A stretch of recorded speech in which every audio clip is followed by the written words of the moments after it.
Good morning. Um, see if I get that right.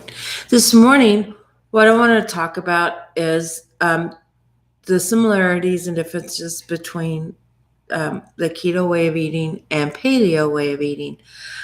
When I first started keto, I kept hearing the comparisons a lot, and I got a little confused until one day it was really just broke down to me, and I thought, okay, that makes perfect sense. So to erase any confusions, there are a few little differences, and I honestly think they're close enough. Like I said in the description, the two methods of eating are close enough; they could almost be siblings, but they're just a little different from each other. And that's why it's kind of confusing which way it is, because we're used to either huge differences or no differences. So the difference, or the things that keto and paleo have in common, is both eating styles, both ways of eating are anti-processed foods. We want our foods as close to the way God made them as we can possibly get. Just wash the dirt off and chow them down. And there's a lot of studies into some of the chemicals and some of the stuff that's used to make our food last longer that is kind of dicey, really. So, for better health, both of our camps are firm believers that we want our food as non-processed as we can get it. Now, granted, unless you've got acreage and all the time in the world, you're not going to be able to grow your own cow and you know a year's supply worth of food in your own garden. So there's going to be a little bit of processes going on. So that's why I say absolutely. I don't say absolutely non-processed. I've got a hair hanging on my eyelash. I do say as close as possible. So I tend to refer some of the stuff that people eat as fake food. It's not even real. It's so modified and processed and ground and redone, and it's just it gets to the point where there's just no real food left in it. And we avoid those. Both paleo and keto avoid those. Now, the ketogenic diet, as opposed to just low carb diet, uh, the American diabetic, or not American diabetic, I can't remember what they say. I think 100 grams. But anyway, the USDA recommends about 150 to 200 grams of carbohydrates a day. It's ridiculous. But anyway, that's what they recommend. Lots of whole grains and lots of blah, blah, blah. And was just a little meat splattered in there to, bologna on your bread was considered a good meal by the USDA.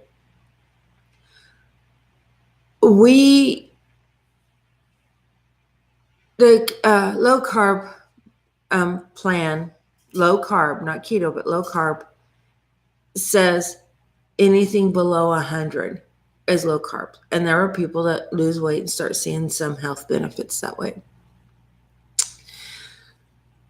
You can start getting into ketosis at about 50 grams of carbs a day.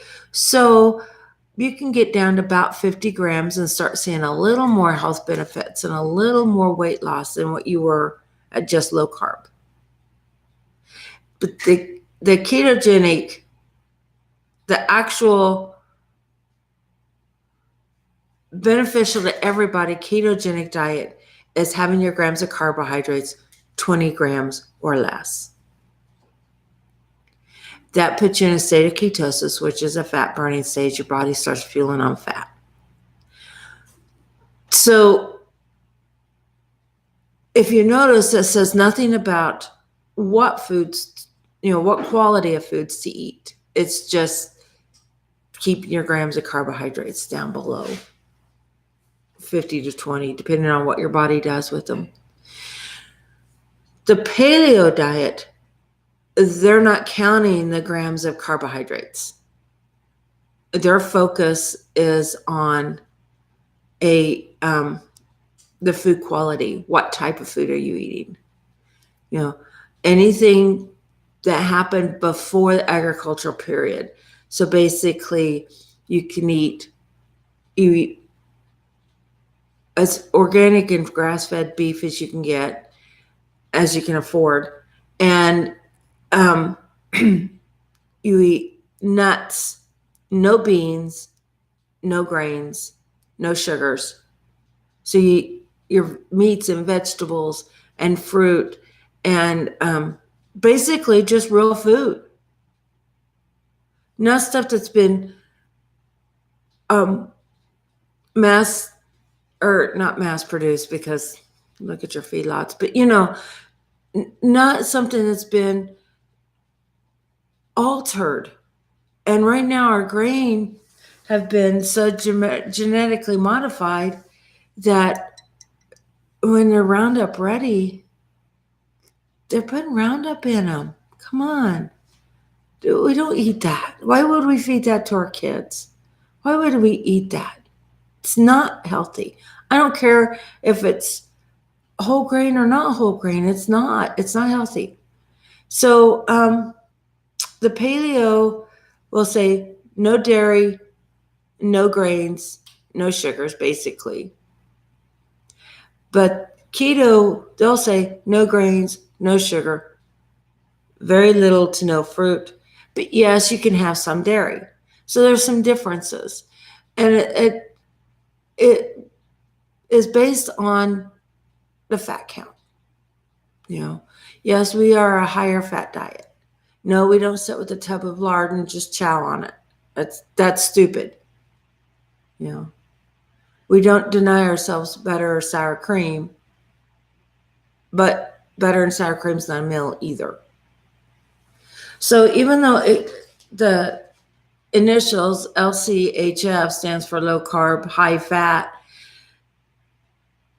to be honest, it's just not a reduction of fat. It's not our bodies are burning fat for fuel.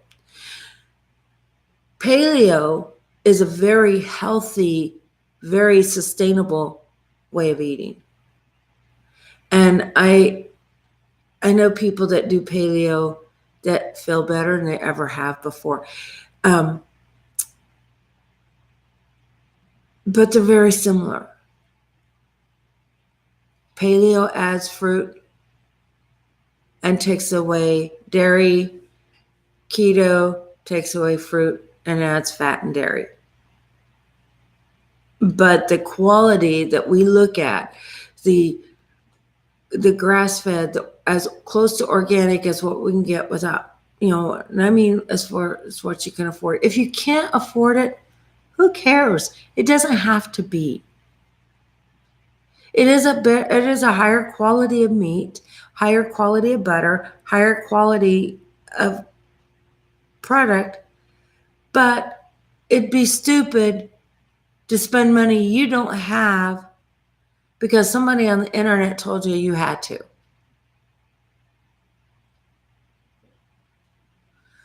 On both of them, the paleo and keto, we get rid of the grains.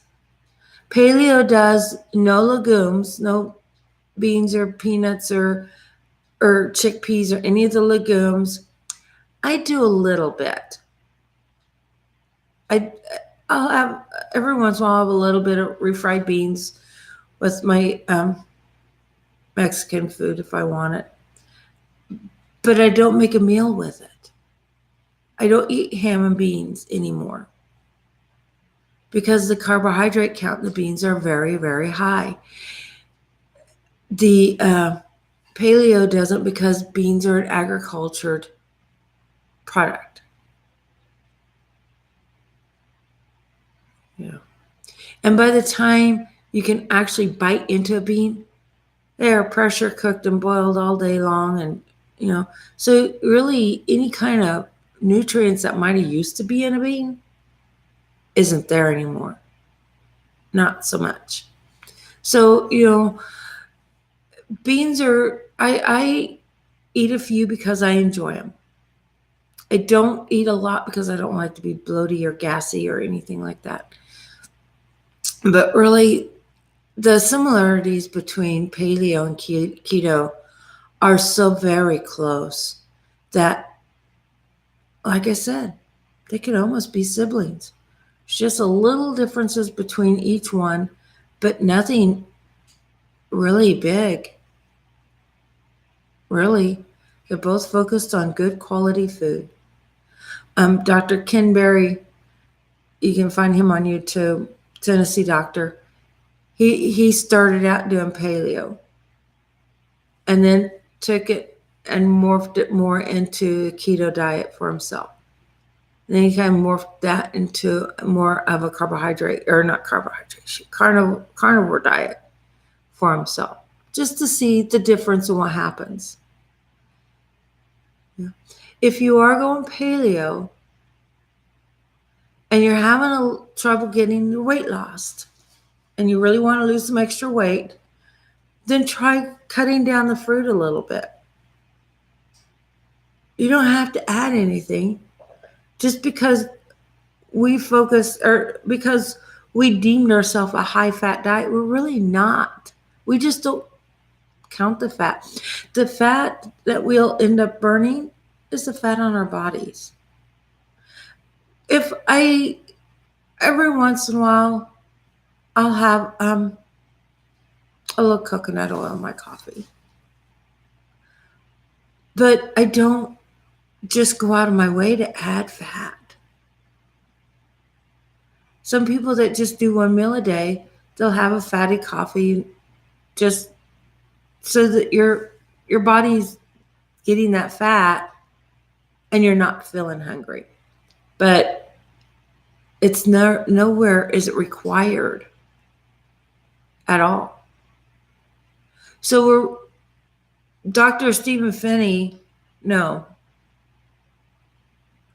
Dr. Gary Fedke, maybe it was Fedke, who changed the wording behind our LCHF acronym to be low carb healthy fat, and I like that. We don't go for the processed fats. Neither do they on paleo. They might even be a little bit of a lower fat. But I think they're both excellent plans. So find the one that works for you. Give it a try and see how you feel. That's the bottom line right there. To give it a try, just see how you feel. If you're perfectly happy and you're perfectly satisfied with the way you look and feel physically, then don't change a thing. But if you're not, if you have problems with joint pain, if you have problems with depression, if you have problems with obesity, if you have problems with type 2 diabetes, if you have any of these problems that you can't seem to get on top of, and you got a crap load of pills you're spending your money on and having to take every day, then maybe it's time to look at doing something different. And this might be one of the ways to look. What kind of food are you eating? What's the quality of food are you eating? I confess, I do like a little bit of deli meat. Now, I've been steering more towards like the hams and roast beef that are deli sliced, as opposed to things like bologna, which is mystery meat pressed into a patty and sliced off. I like my bologna, but I don't miss it. Because look at the back of the package.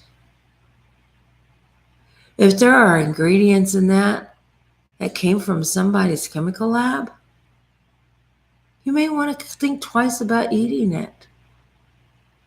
If you can't identify it and you can't read it and you can't say it and you can't grow it, don't eat it. God didn't make it. Man did. And I really think, to get a little preachy, I really think God knew what he was doing when he created our food. So anyway, that's just a little highlight differences between the two in case there's any kind of confusion. Paleo, keto, close enough to be siblings. Just one is tweaked a little different than the other. But originally, or on the surface, or below the surface, that's what I mean to say, they go way deep into history, back to way our ancient ancestors used to eat. Back to the hunt and forage times, when archaeological studies are showing that people died young due to certain infections because, well, they haven't invented the penicillin yet, and antibiotics, and war and injuries, accidents, war, and infections were the signs of death they're finding on skeletons that they're finding from the Paleolithic time, the pre-agriculture time. Yeah. So how long would they have lived if there was no war and they didn't get ate up by that saber-toothed tiger or fall off the cliff because they weren't paying attention where they were going? How long would they have lived if they didn't get an infection they couldn't cure on their own? Because, well, they run around barefoot in the dirt, okay? Because they're going to get infected. So why not check it out? There's a lot to be said for what they're finding archaeologically. Okay? Anyway, I'm cut this off, give you something to think about. Love you. Have a great day, and I will talk to you tomorrow. Bye-bye.